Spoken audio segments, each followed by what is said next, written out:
Saya ni antara yang pakai Alora Bra lah. So, kena pakai lah golongan lelaki kan. Okey, Assalamualaikum. Itu kan saya ni antara yang pakai Alora Bra lah. Sebab apa?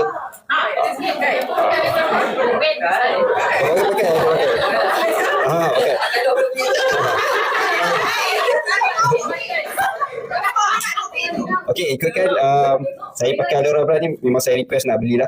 Sebab yang pertama kita tahu teknologi dia kan, and then saya ni suka berlari and then buat aktiviti bersukan kan. So bila kita buat aktiviti bersukan, kita tahu memang ada compression punya chest kat luar sana. Tapi bila kita pakai Alora Bra yang Alora Bra BE ni kan, totally different lah. Dari segi kita punya dekapan dekat jantung, dekapan dekat kita punya dada tu totally different kalau kita pergi bersukan.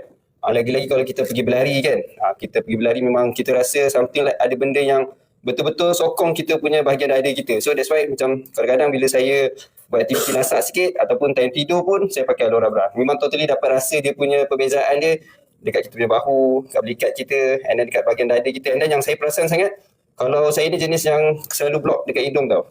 Bila pakai Alora Bra, banyak kahak keluar tau. So memang rasa selesa, and then pernafasan pun selesa.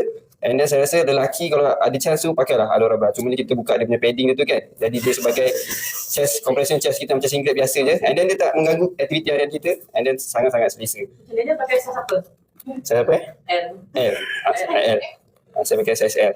So kena pakailah golongan lelaki je kan. So itu je lah.